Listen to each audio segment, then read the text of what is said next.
चलिए प्रारंभ करेंगे, कथा के श्रवण करेंगे। सबसे पहले षोडश सोमवार व्रत का महत्व समझेंगे। ठीक है, रख तो कोई भी लेता, किसी से ही बोल लो कि अच्छे जीवन साथी की प्राप्ति के लिए ना, अधिकतर लोग यही जानते हैं कि 16 सोमवार का व्रत रखो तो अच्छा जीवन साथी मिलता है, ऐसा ही ना कुछ विचार होता हो। लेकिन फिर अपन कहते हैं बताओ भगवान ने तुम ही लिखे थे हमारे भाग में, बाद में कहते कि हमें कब पता था तुम लिखे हो, कहते नहीं कहते।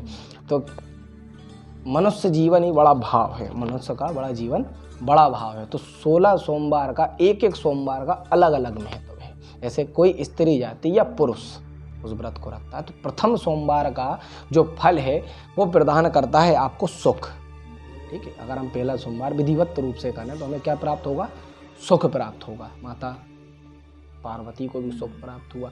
जो दूसरा सोमवार है उसका महत्व है वो प्रदान करता है समृद्धि, आपको सुख और समृद्धि। कहते हैं ना व्रत पूजन भाव क्यों करते हैं व्यक्ति मनुष्य जाति के लिए कि हम व्रत और पूजन इसलिए कर रहे हैं ताकि हमें सुख समृद्धि प्राप्त हो। तीसरे सोमवार का महत्व है वो आपको ऐश्वर्य प्राप्त कर देता है। तीसरे सोमवार का अगर हम व्रत विधि विधान से करें तो हमें क्या प्राप्त होता है?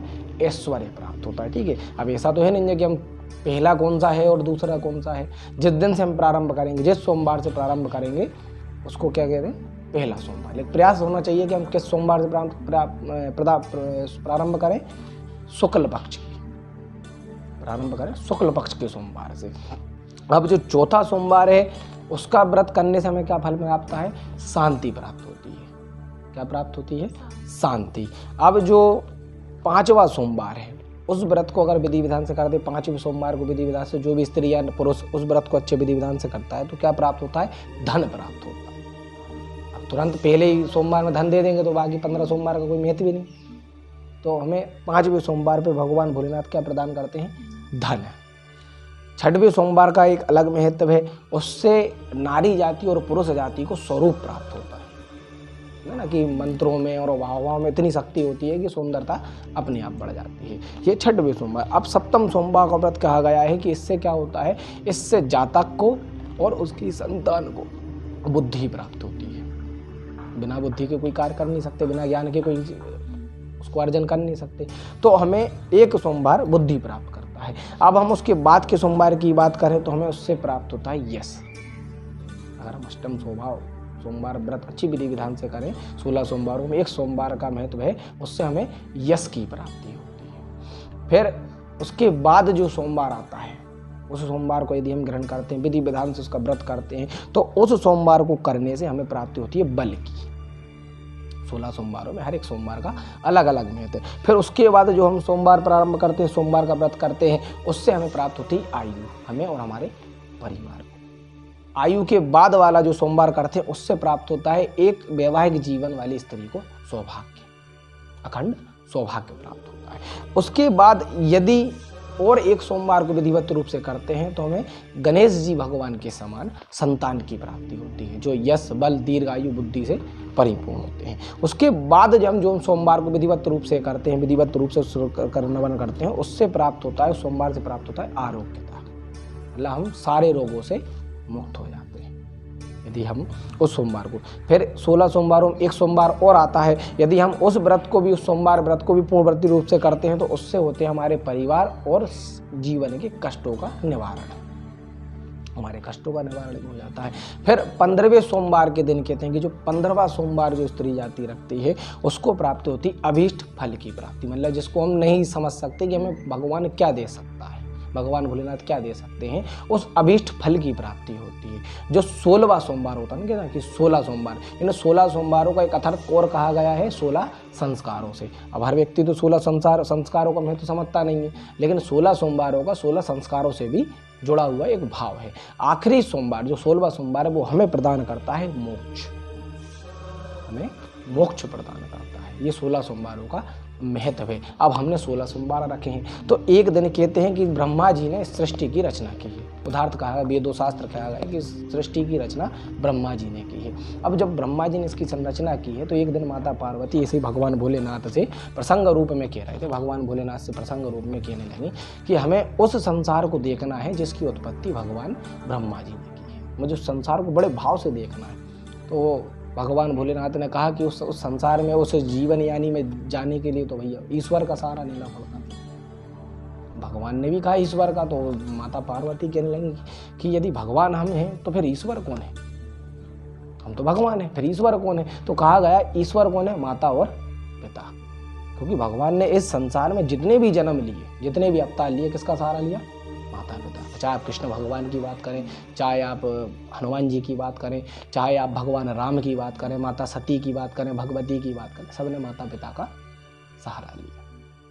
तो भगवान भोलेनाथ ने कहा कि उस धरा पर इतना सौंदर्य है, उस धरा की इतनी खूबसूरती है, जिसको शायद ऐसा ना हो कि हे पार्वती तुम वहाँ जाके रहने ही लगो, ऐसा ना हो कि सुंदरता से इतनी प्रसन्न हो जाओ कि तुम वहाँ पे रहने भी लगो। तो भगवान माता पार्वती ने कहा कि नहीं, हम रहेंगे नहीं, लेकिन घूमने का विचार है, अथक प्रयास है कि हम घूमने का विचार करें। ठीक है भैया, भगवान भोलेनाथ प्रसन्न होगा, चलो हम आपकी बात रख लेते। कहते ना कि कहीं भी जाओ, किसी भी धार्मिक स्थल से जाओ तो कहाँ जाओ? जोड़े से जाओ। अगर आप वैवाहिक जीवन में तो जोड़े से जाओ। अब अकेले तो घूम आए, लेकिन उसका फल आधा ही प्राप्त हुआ। आप अकेले तो घूम आए मंदिर, लेकिन क्या हुआ? उसका आधा ही फल प्राप्त हुआ। गली मोहल्ले के मंदिर की बात नहीं कर रहे, हम किसी प्राकृतिक मंदिर धरासे पे गए, किसी देवभूमि को गए। उदाहरण में आप सलकनपुर गए, अब अकेले घूम के आ गए, तो उसका हमें कोई फल प्राप्त नहीं हुआ। पूर्ण फल किसको मिलेगा? आपकी बच्ची अकेले घूम के आ जाएगी तो उसे पूर्ण फल मिल जाएगा। लेकिन आप या भाई साहब जाते हैं तो आधा फल मिलेगा, और अगर दोनों साथ में जाओगे तो भी आधा मिलेगा, क्योंकि आपका आधा हिस्सा भगवान आपकी संतान को भी देंगे। जो 16 सोमवार व्रत करे, इस 16 सोमवार में से एक सोमवार का फल आपको मिलेगा, बाकी 15 आपकी संतान को। तो कहने लगी माता पार्वती ने भगवान भोलेनाथ से कहा कि हे प्राणनाथ, मुझे उस संसार को देखना है। तो भगवान भोलेनाथ माता पार्वती के साथ अमरावती नामक रमणीक नगरी थी, वहाँ गए। जैसे ही वर्तमान में महाराष्ट्र रहते हैं, उस समय तो होते नहीं थे, उस समय तो महाद्वीप हुआ करते थे, अखंड भारत हुआ करता था, एक द्वीप हुआ करता था। ऐसे ही भगवान भोलेनाथ माता पार्वती को लेकर अमरावती नगर पहुँचे। जब वहाँ देखा कि भैया वहाँ का सौंदर्य देख के माता पार्वती चकाचौंध रह गई कि क्या बात है, ये संसार है, ये संसार की उत्पत्ति करी, ये भगवान ब्रह्मदेव ने संसार को बनाया है, कि इसकी सौंदर्य देखकर तो मेरा तो यही निवास होने का मन होगा। लेकिन भगवान भोलेनाथ ने कहा था कि मैंने आपसे कहा था कि आप वचन दिया है कि आप यहाँ निवास नहीं करेंगे, आप इस सौंदर्य को सिर्फ देख सकते हैं। यदि आपको यहाँ निवास करना है तो माता पिता का सहारा लेना पड़ेगा, आपको जन्म लेना पड़ेगा। माता सती बड़ी विचार होंगी, सब तो बात है।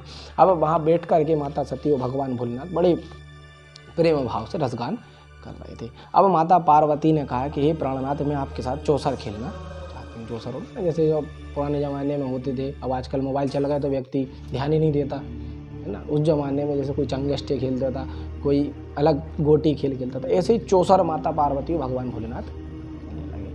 अब वहाँ से एक कुछ पल पर एक विद्वान व्यक्ति बैठे हुए थे। विद्वान से कहा माता पार्वती ने कि अच्छा बताओ कि हम दोनों में, हम चौसर खेलना, हम दोनों में कौन जीत सकता है। अब उनने सोचा, विद्वान ने सोचा कि यदि हम माता पार्वती की कहेंगे तो भगवान भोलेनाथ क्रोधित हो जाएंगे, और अगर भगवान भोलेनाथ की कह देंगे तो भगवान भोलेनाथ माता पार्वती को मना लेंगे। तो विद्वान ने बिना जाने बिना रहस्य के क्या कह दिया कि कौन जीतेंगे? भगवान भोलेनाथ जीतेंगे। माता पार्वती का चलो देखते हैं भैया। प्रारंभ हुआ कि खेल प्रारंभ हुआ। खेल जब प्रारंभ हुआ और जब उसका अंत हुआ तो भैया माता पार्वती जीत गई। अब माता पार्वती जीत गई तो कहने लगे तुम संसार में क्या लोगों से झूठ बोलते हो? उनका संसार में लोगों से झूठ बोलते, कहते ना कि झूठ अगर दूसरा बोले तो हमें बुरा लगेगा, और हम स्वयं बोलेंगे तो कितना अच्छा लगेगा। हमारा झूठ मीठा लगेगा, दूसरे का झूठ कड़वा लगेगा। तो माता पार्वती ने कहा कि हे विद्वान, तुमने झूठ बोला है, तुम्हें इस झूठ का दंड अवश्य मिलेगा। तुम इन 16 सुखों से वंचित रहोगे। जो 16 सुख मैंने आपको बताए, उन 16 सुखों से आप वंचित रहोगे। अब उन 16 सुखों से जब वो वंचित हुआ तो धीरे धीरे उसका यश, बल, संतान, परिवार, विवाद सब धीरे धीरे दूर होने लगे। जब वो धीरे धीरे दूर होने लगे तो मनुष्य क्या होता है, जब किसी प्रभार में चला जाता है तो उसको कोई ना कोई रोग घेर देता है। अब आरोग्यता के कारण उसको जब रोग घेरा तो वह कोढ़ी हो गया। अब कोढ़ी हुआ तो बड़ा परेशान, यहाँ घूमे वहाँ भटके, बड़ा परेशान। इस मंदिर में जाए, उस पुजारी के पास जाए, कहीं से कोई सात्विक उत्तर नहीं प्राप्त हो। जब सात्विक उत्तर प्राप्त नहीं हो तो बड़ा परेशान रहे। एक दिन स्वर्ग लोक से कुछ अप्सराएं भगवान भोलेनाथ की पूजा करने के लिए सृष्टि पे आई, अमरावती नामक नगरी में आई। क्योंकि कहा गया है कि आप सिर्फ पूजन करने ही भगवान के समक्ष जा सकते हो, इसके अलावा आप कोई अलग से कार्य करने हो। अगर आपको यहाँ निवास करना है तो ईश्वर का सहारा लेना पड़ेगा, और यदि आपको यहाँ निवास नहीं करना है तो आप सिर्फ कुछ दिन के लिए आ सकते हो। कहते ना कि संसार में हर वस्तु दोबारा मिल सकती है। संसार में आपको जो चाहिए वो दोबारा मिल जाएगा, लेकिन माँ बाप एक ही बार मिलेंगे। अगर दोबारा माँ बाप चाहिए तो आपको फिर से जन्म लेना पड़ेगा, जब जाके माता पिता प्राप्त होंगे। है ना कि माँ ने जन्म दिया, कुछ दिन किसी से मित्रता हुई, उससे प्रेम हुआ और वह माँ बाप को छोड़ करके अपने चली गई, या लड़का हो या लड़की, दोनों के ऊपर बात निर्भर। तो कहते हैं कि जो व्यक्ति भगवान की भक्ति से निर्भर हो जाए उसको संसार में कहीं सुख नहीं मिलता। तो माता पार्वती ने जब उस ब्राह्मण को, उस विद्वान को श्राप दिया, है ना, श्राप तो किसी को भी लग जाता है, भगवान हो चाहे भगवान के पिताश्री हो, तो कहने लगे जब उस निर्धन विद्वान को श्राप लगा तो विद्वान बड़ा परेशान। उसने देखा कुछ अफसर आए, एक शिलाखंड बना करके, एक छोटा सा शिलाखंड बना करके पत्थर के शिलाखंड की पूजा कर रहे हैं। उन्होंने कहा कि ये पत्थर का शिलाखंड क्या है और आप इसकी पूजा क्यों कर रहे हैं? कहले ये भगवान शिव हैं। कौन है? भगवान शिव, पार्थिव शिव, इनका हमने निर्माण किया है। यानी कि पूजा करने से व्यक्ति को अभिष्ट फल की प्राप्ति होती है। उन्होंने कहा ये पूजन क्या है, क्या व्रत है, मैं अपने रोगों से कैसे दूर होऊंगा, मैं पुनः अपने खोए हुए मान को कैसे प्राप्त कर सकता हूँ। तो उन्हें ब्राह्मण उस विद्वान को बताया कि, और अप्सराओं ने विद्वान को बताया कि जो व्यक्ति 16 सोमवार का व्रत विधि विधान से करता है, चाहे पुरुष हो चाहे स्त्री, विधि विधान से 16 सोमवारों का व्रत करता है, उसको भगवान भोलेनाथ 16 सुखों के आनंद से मोक्ष प्रदान करता है। तो हमने 16 सोमवार की विधि जानी कि क्या है 16 सोमवार की विधि, पूर्ण विधि समझी कि ऐसे आपको प्रारंभ करना है कि पहले प्रथम सोमवार शुक्ल पक्ष का सोमवार हो, उसमें आपको चंद्रवार के दिन, सोमवार के दिन भगवान भोलेनाथ का सिर्फ संकल्प लेके व्रत को प्रारंभ करना है। अंत भाव जब आप 16 सोमवार पूर्ण कर लोगे तब आपको क्या करना है कि तीन लट्टू बनाना है।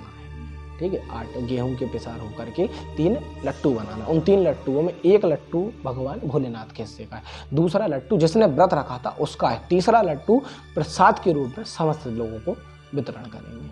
अगर आप इतना सा करते हो तो भगवान भोलेनाथ आपको 16 सुखों से परिपूर्ण करेंगे, आपको फल प्रदान करेंगे। बड़े प्रसन्न हुए ब्राह्मण विद्वान ने कहा मैं इस व्रत को अवश्य करूंगा। विधि विधान से उस व्रत को किया और भगवान भोलेनाथ के आशीर्वाद से प्रथम सोमवार को, द्वितीय सोमवार को, तृतीय सोमवार को, ऐसे एक एक सोमवार का व्रत विधि विधान से करता गया और उसको एक एक वस्तु प्राप्त होती गई। जब हर वस्तु उसको प्राप्त हुई, जब उसका परिवार वापस हो गया, धन हो गया, महल बन गया, संपत्ति बन गई, तो माता पार्वती एक बार और आगमन हुआ। सुना होगा आपने, एक हरताली का तीज कथा सुना होगा। उस तीज की तिथि में एक बार वो माता पार्वती का आगमन, जब माता पार्वती का आगमन हुआ, उस विद्वान को देखा, उस विद्वान से कहने लगे मैंने आपको कहीं देखा है। कहने लगे हे देवी, हे माता सती, आपने मुझे ही श्राप दिया था। कहने लगे तुम श्राप से कैसे मुक्त हो गए, भगवान भोलेनाथ को कैसे प्रसन्न कर लिया, वो भी इतने कम समय में तुमने भगवान भोलेनाथ को प्रसन्न कर लिया। मेरी तो आयु पूर्ण हो गई थी जब जाकर के मेरा विवाह हुआ, तो तुमने इतने से फल में भगवान भोलेनाथ को प्रसन्न कर लिया। मुझे उस व्रत के बारे में बताओ, उस दान के बारे में बताओ, पुण्य के बारे में। तो विद्वान ने कहा मैंने तो सिर्फ माता 16 सोमवार के व्रत रखे, 16 सोमवार के व्रत रखे और भगवान भोलेनाथ की कृपा से एक एक सोमवार निकलता गया और एक एक फल प्राप्त हुआ है। आज मैं जैसा था माता भगवती, हे माता सती, मैं जैसा था उससे कई गुना आगे हूँ। पहले मैं कुछ और था जब आपने श्राप दिया था, आज मैं विद्वान के साथ साथ पूजनीय भी हूँ। पहले सिर्फ विद्वान था, आज लोग मुझे पूजते भी हैं। ऐसी मुझे महानता भी हासिल हो गई। कहने लगे मैं भी इस व्रत के भाव को जानना चाहती हूँ, मुझे भी इस व्रत को बताओ, मैं भी इस व्रत को करूँ, मैं और भी भगवान भोलेनाथ को प्रसन्न करना चाहती हूँ। तो उस विद्वान ने माता पार्वती को पूरा विधान बताया। उसी विद्वान से माता पार्वती ने गुरु दीक्षा भी ले ली। कहते ना कि बिना गुरु के कोई भी कार्य अधूरा है। अगर जीवन में आपने गुरु दीक्षा नहीं ली, गुरु नहीं बनाया, गुरु भाई गुरु बहन नहीं बनाए, तो वो आपका जीवन व्यर्थ है। आप संसार में आए पशु के समान, संसार में जिए पशु के समान और संसार से छोड़कर चले गए कीट के समान। तो कहने लगे गुरु बनाया, उन्हीं विद्वान को गुरु बना लिया माता पार्वती ने। जब गुरु बनाया तो उन्होंने पूरा 16 सोमवार का विधिवत उनको बताया। उन 16 सोमवार को करने से बड़े प्रसन्न हुए भगवान भोलेनाथ, बड़े प्रसन्न हो गए। अथक प्रयास हुआ माता पार्वती, भगवान भोलेनाथ का स्वयं का आसन डोलने लगा। जहाँ माता पार्वती 16 सोमवार के व्रत की पूजन करने लगे, वहाँ भगवान भोलेनाथ किसी न किसी रूप में माता पार्वती तो पहचान जाए, समझ आए कि ये हमारे स्वामी हैं। लेकिन वो पूजा विधि विधान से करें। अब भगवान भोलेनाथ ने कहा कि हे सती, हे प्राणनाथ, हे प्रिय, एक बात बताओ, तुम ऐसा कौन सा दान व्रत कर रही हो, ऐसा कौन सा पूजन कर रही हो कि तुम वहाँ पूजन करने बैठती हो और वहाँ मेरा आसन डोलने लगता है। कोई भक्त वहाँ पूजन करता है और मेरा आसन डोलने लगता है। मैं पता नहीं क्या कारण है कि मजबूरी हो जाती मुझे उस स्थान पर पहुँचने की। तो माता पार्वती ने बताया कि हे प्राणनाथ, मुझे एक विद्वान ने 16 सोमवार के व्रत का बताया। तो भगवान भोलेनाथ बड़े प्रसन्न हुए कि 16 सोमवार आपको भी अवगत हो गए। कि हाँ, मुझे उस विद्वान ने बताया। 16 सोमवार का व्रत क्या है? माता पार्वती ने जब पूछा कि 16 सोमवार का बड़ा विधान है, इसका व्रत कि इसका क्या फल है, तो भगवान भोलेनाथ ने कहा कि 16 सुखों से उस व्यक्ति को मैं फल देता हूँ। हे पार्वती, आज तुमने किया। जब माता पार्वती ने इस व्रत को किया तो बड़ी प्रसन्न हुए, भगवान भोलेनाथ प्रसन्न हो गए। अब एक दिन कार्तिकेय महाराज का आगमन हुआ। कार्तिकेय महाराज ने कहा कि हे माता, मैं जानना चाहता हूँ कि आपने पिताश्री को इतना प्रसन्न कैसे कर लिया। तो माता पार्वती ने कार्तिकेय को, उनके पुत्र कार्तिकेय को भी इस व्रत का विधान बताया कि कहने लगे, हे पुत्र, जो 16 सोमवार व्रत करता है उसको अभिष्ट फल की प्राप्ति होती है। कार्तिकेय ने भी इस व्रत को किया, विधि विधान से किया। तो उनका जो खोया हुआ मित्र था, विद्वान ब्राह्मण जो खोया हुआ मित्र था, वो एक दिन उनके पास लौट के चला आया। जब उन्होंने, ब्राह्मण ने पूछा कि तुम्हारी और मेरी तो इतनी घनिष्ठ शत्रुता हो गई थी, उसके बाद भी पता नहीं मेरा मन क्यों हुआ कि मैं तुमसे मिलने चला आया। ऐसा क्या दान पुण्य कर दिया? किसको खिला दिया? कन्या खिला दी, भोग करा दिया, मानदान खिला दी? क्या ऐसा कार्य कर दिया कि मुझे तुम्हारे समक्ष आना पड़ा? कार्तिकेय ने उस विद्वान को भी, ब्राह्मण को भी 16 सोमवार व्रत का बताया। अब ब्राह्मण ने सोचा कि मैं भी सुख और बुद्धि चाहता हूँ, मुझे भी बुद्धि और सुख चाहिए। तो उस ब्राह्मण को 16 सोमवार का व्रत बताया। ब्राह्मण ने भी विधि विधान से 16 सोमवारों का व्रत किया। उसका भी बड़ा भाव हुआ। अब कहने लगे कि तुम क्या चाहते हो? कहने लगे, मैं चाहता हूँ मेरा विवाह हो, मैं विद्वान हो जाऊँ, पूजनीय हो जाऊँ और मेरा विवाह हो जाए। तो उसका विवाह भी होगा, उस ब्राह्मण का विवाह हो गया। अब विवाह हुआ तो कहने लगे, मुझे एक, उनकी पत्नी ने पूछा कि आपने मुझे कैसे प्राप्त किया? वहाँ जब स्वयंवर हो रहा था, वहाँ तो बहुत धनवान राजा बैठे थे, राजकुमार बैठे थे, लेकिन पता नहीं उस हथिनी ने माला तुम्हारे गले में क्यों डाली।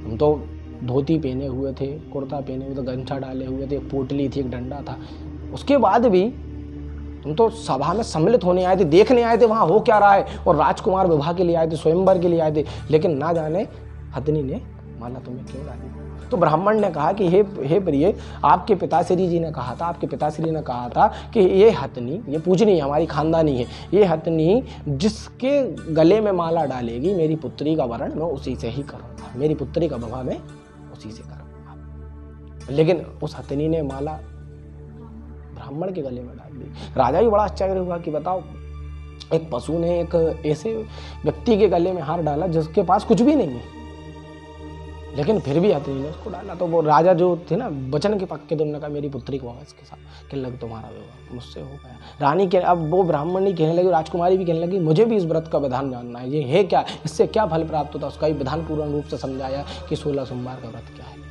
विधिवत रूप से उस रानी ने भी इस व्रत को किया और कहा, भोलेनाथ, मुझे संतान सुख चाहिए।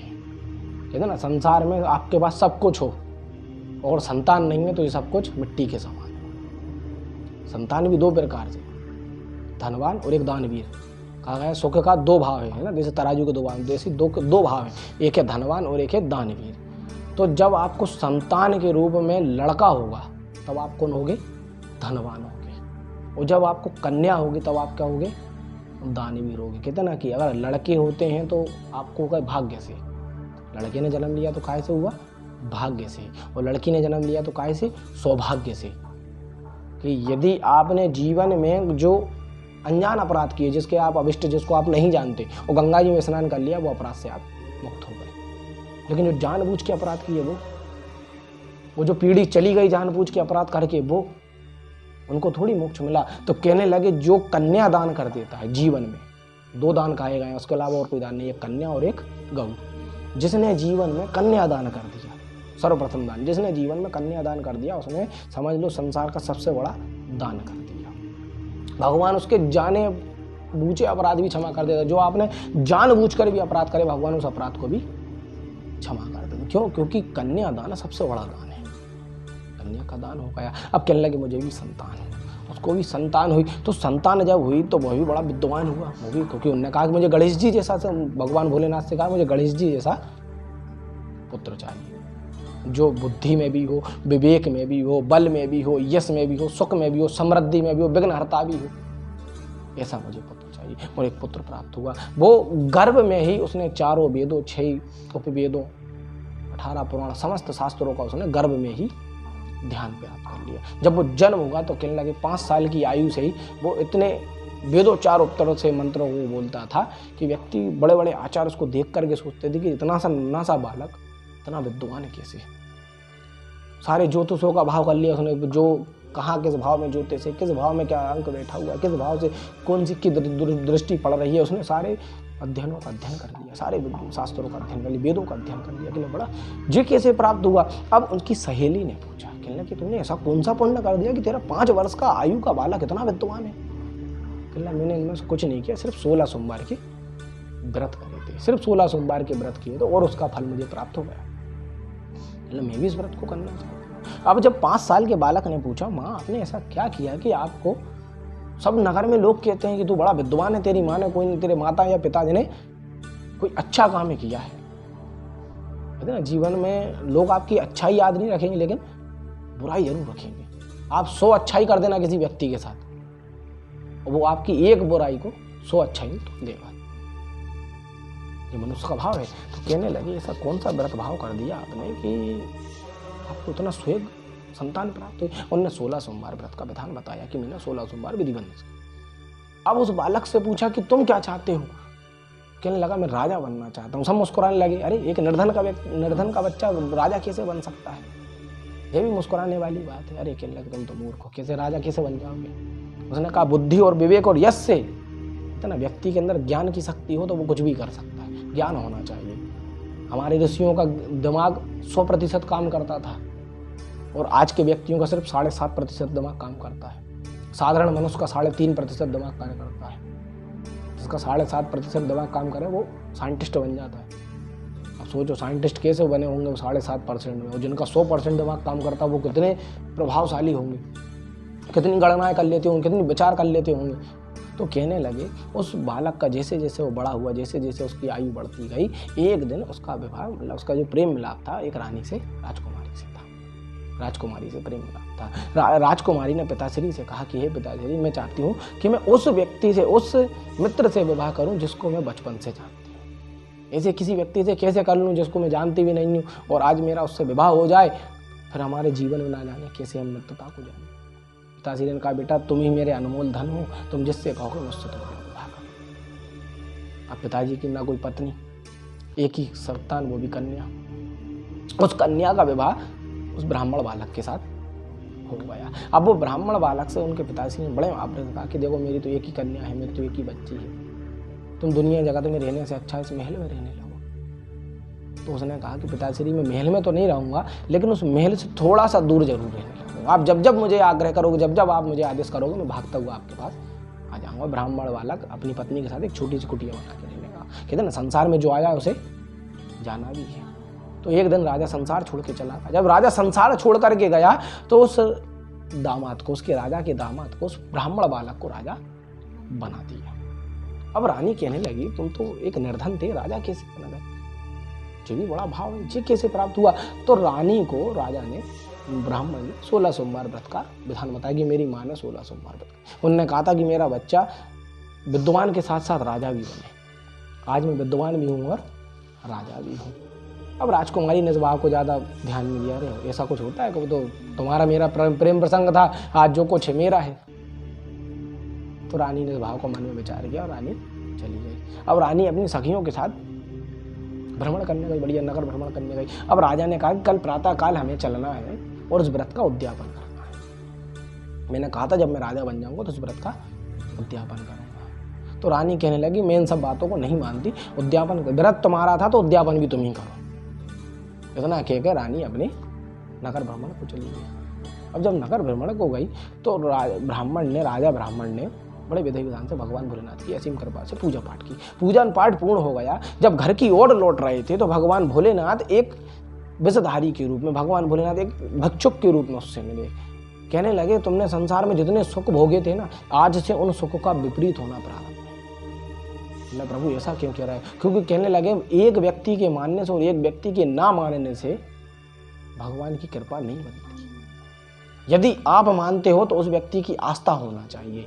आज आप पूजन करने गए, जोड़े से जाना चाहिए था, तुम्हारी पत्नी नहीं गई, तुम्हें कोई कष्ट नहीं होगा, लेकिन तुम्हारी पत्नी को भरपूर कष्ट होंगे, पूर्ण कष्टों को उसको देखना होगा। अब जब राजा ने ऐसी बात अपनी पत्नी को शयन कक्ष में बताई तो रानी कहने लगी, मैं तो रानी हूँ, मेरे पास किस बात की कोई कमी, मेरे पास किसी चीज की कोई कमी नहीं। तो कहते ना लालछन तुरंत लग जाता है किसी पे भी।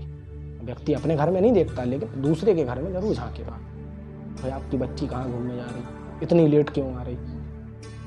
स्वयं का घर नहीं देखेगा कि मैं मेरे घर में मेरे बच्चे सो रहे कि नहीं जग रहे, लेकिन आपका बालक इतनी लेट क्यों आ रहा, आपके बालक की संगत किसके साथ है, उस बालक की संगत किसके साथ। देखो बिगड़े लोगों को साथ रहता है। कहते ना कि मनुष्य स्वयं के दुख से बिल्कुल परेशान नहीं है। किसके सुख से परेशान है, दूसरे के सुख से। आप घर में नमक से रोटी खाना कैसे खाओगे, नमक से। बाहर कैसे जाना, बढ़िया 4 में बैठ के चकाचक होगे, सब इतना सा काम करना हो, ज़्यादा मत करना। घर में नमक से रोटी खाना, बाहर कैसे जाओगे, 4 से बैठ के बढ़िया सोने के आभूषण लाद लूट के बढ़िया अच्छी बनारसी साड़ी पहन के जाना। बाहर का व्यक्ति कहेगा देखो कितनी अमीर है, कितनी सुख समृद्धि है, भगवान का सभी कुछ इन्हीं के घर पे है। हमारी साइड तो भगवान देख ही नहीं रहा, जो कुछ दिया सब इन्हीं को दे दिया। वो सत्यता प्रमाणिक क्या है, हम घर में नमक से रोटी खाए। तो व्यक्ति स्वयं के दुख से कतई परेशान नहीं है, दूसरे के सुख से भरपूर परेशान। तो उस रानी ने कहा कि मैं इन सब बातों को नहीं मानती, मैं इतना कोई विधान नहीं समझती। तो रानी ने भगवान भोलेनाथ के क्या की, जब भगवान भोलेनाथ को कुदृष्टि से देखा तो भगवान भोलेनाथ ने कहा चमत्कार तो जरूर दिखाना पड़ेगा। तो एक दिन अलक्ष्य लगा तो उस राजा को राजा के पद से और उस रानी को महल से निकाल दिया। अब जब रानी को बाहर निकाल दिया तो रानी धर धर भटकने लगी। रानी जब धर धर भटक रही थी तो उसने देखा कि भैया एक प्रजापति का घर बना हुआ, कुम्हार का घर बना हुआ है। उस कुम्हार के घर में जैसे ही प्रवेश करी सारे मटके फूट गए। अब सारे मटके फूट गए तो उसने कहा कि ए तुम कौन हो, तू कौन सी पापन है कि तेरे पाँव आने से, तेरे चरण अंदर प्रवेश होने से मेरे सारा मटके फूट गए, सारे बर्तन टूट गए, ना जाने तू कौन राक्षस कन्या है जिसके कारण मेरा इतना नुकसान है। बड़ी परेशान हो गई, रोते हुए विलख्त करते हुए नगर में और दौड़ गई। जब दौड़ी तो देखा एक बूढ़ी सी डोकरिया थी, देवी एक महिला बूढ़ी सी, लकड़ी कुछ कतिया हो करके कुछ जनेऊ, कुछ यज्ञोपवीत, कुछ वस्त्र उठा रही थी। तो उस बूढ़िया ने कहा कि ये बेटा सुन, तो ये डलिया अपने सर पे रख ले, मैं क्या बूढ़ी हो गई, मैं भाव नहीं कर सकती, मैं समझा नहीं सकती, तू मेरे संग काम कर, इसका जो मूल होगा उसके बाद जो प्राप्त होगा, जो फल प्राप्त होगा उसका अपन आधा आधा रख। जैसे ही उस डलिया को उसने उठाया, डलिया को अपने सर पे रखा, उसमें जो सामग्री रखी हुई थी सब नष्ट हो गई। जो अन्न था उसमें धनोरे लग गए, जो अन्न था उसमें धनोरे लग गए, जो वस्त्र थे वो सब कुछ खराब हो गया, उसमें दीमक लग गई, वस्त्र भी खराब हो गए। उन्होंने कहा बेटा ऐसी क्या बात है, तुझे ऐसा कौन सा श्राप है जिसके तेरे छूने से देख नष्ट हो। कहने लगी माता जी मुझे प्यास लग रही है। कहने चल बेटा तुझे मैं पानी पिला देती हूँ, क्योंकि प्यासे को पानी पिलाना बहुत बड़ा धर्म है। जैसे ही वो कुएं के समझ गई, कुएं का पूरा जल सूख गया। कुएं का जब जल सूख गया तो वो विचार करने लगे, नगर के लोग कहने लगे ये कुएं ना हो, कोई राक्षस कन्या है। अब उसको तो श्राप था, उस श्राप से कैसे मुक्त हो। जब जाते जाते देखा तो भैया अत्रेय महाराज का ऋषि का एक आश्रम बना हुआ है। उस आश्रम के समक्ष गई तो देखा आश्रम के जैसे ही आश्रम पे सूर्य की जो पीछे किरण पड़ रही थी उससे उसकी जो परछाई आश्रम की ओर गई तो आश्रम के जो मेन द्वार था वो भी जल गया। जब वो मेन द्वार जल गया तो महर्षि समझ गए इसको कोई ना कोई श्राप है। महर्षि बाहर आए, उन्होंने उसके ऊपर हाथ फेरा, बेटा क्या बात है, तुम क्या कोई राक्षस कन्या हो। कहने लगा पता नहीं गुरुदेव क्या कारण है, मेरे जीवन में इतने सारे व्यंग आ रहे हैं। जैसे ही गुरुदेव ध्यान मुद्रा में बैठे, ध्यान लोक में बैठे और उन्होंने उसका पूरा जीवन लिया। उन्होंने कहा बेटा तुमने जो 16 सोमवार की तुम्हारी सखियां जो व्रत करती, तुम्हारा पति जो व्रत करता था ना, उसको तुमने अनिभज्ञ दृष्टि से देखा, जिसके कारण तुम्हें श्राप मिला। ये श्राप भगवान भोलेनाथ का नहीं, उनकी पत्नी पार्वती का है। भगवान भोलेनाथ का श्राप नहीं है, किसका श्राप है, उनकी पत्नी का है। अब इस श्राप से यदि मुक्त होना तो माता पार्वती को अपनी सखी बनाओ और विधि विधान से भगवान भोलेनाथ का पूजन हो सकता है, सब कोई उसने उस आश्रम में रह करके विधि विधान से 16 सोमवार किया। जब 16 सोमवार एक एक सोमवार उधरते जाए, उस राजा के मन में कुछ ना कुछ विचार आता जाए। फिर राजा गद्दी पुनः बैठा, उसने दूतों से कहा जाओ मेरी पत्नी को देख करके आओ, ना जाने कहाँ है। चारों दिशाओं में गए, आश्रम में देखा कि भैया आश्रम में तो निवास कर रही। उन्होंने कहा कि हमारे राज्य की रानी है। कहने लगे तुम्हारे राज्य की रानी थी, अब जी कौन है, मेरे आश्रम की सेविका है। और यदि ये वैवाहिक है तो उसका पति कहाँ है, उसका पति क्यों नहीं आया? तुम कौन होते हो ले जाने वाले? भाई? मैं सेवक को नहीं मानता, किसको मानूंगा? या तो भाई हो या पति हो। विवाह नहीं हुआ तो भाई आना चाहिए, और विवाह हो जाए तो पति आना चाहिए। जब तक इसका पति नहीं आया तब तक मैं इस कन्या को नहीं जानता। राजा को जाकर के सिपाहियों ने, दूतों ने सारी बात बताई। राजा उस महल में आया, आश्रम में आया, कहने लगे गुरुदेव मेरी पत्नी है, इस कारण से हमारी पत्नी और मैं उस समय इस कार्य को कर रहे थे, 16 सोमवार व्रत को कर रहे थे, तो मेरी पत्नी ने उस 16 सोमवार की सखियों को जो व्रत कर रहे थे उसको कुदृष्टि से देखा, उसका निवर्ग कर दिया, प्रसाद दिया, उसको फेंक दिया, ना जाने और कितने ऐसे कर्म कर दिए जिससे माता पार्वती रुष्ट हो गई। अब ना जाने क्या हुआ, लगे मैंने तुम्हारी पत्नी को माता पार्वती की सखी बना करके पूजा। भगवान भोलेनाथ इससे पुनः प्रसन्न होगा, सब कुछ प्राप्त होगा, जाओ तुम तुम्हारी पत्नी को लेकर के घर को चले जाओ। जब वो अपने घर को लौटे तो ब्राह्मणों ने बड़े वेदोच्चार से उनका आगमन किया, बड़े वेदोच्चार से उनका स्वागत किया। तो कहते हैं सनातन काल संस्कृति में जो इस व्रत को, पावन व्रत को विधिवत रूप से करता है, भगवान भोलेनाथ की असीम कृपा उसके ऊपर प्राप्त होती है। कहते हैं ना कि 16 सोमवार, 16 संस्कार और 16 भौतिक सुख। जो 16 सुखों से मैंने अवगत कराया कि जो कौन कौन से सुख प्राप्त होते हैं। तो कहने लगे भगवान भोलेनाथ की असीम कृपा के लिए मैं इन 16 सोमवारों का व्रत प्रत्येक नारी जाति को, प्रत्येक पुरुष जाति को बताऊंगी। और इतनी आशा भाव से मैं भगवान भोलेनाथ के समक्ष कहता हूँ कि हे प्रभु, जो इस व्रत को करे उसको अभिष्ट फल की प्राप्ति देना। तो बोलिए श्री शंकर भोलेनाथ भगवान के जय।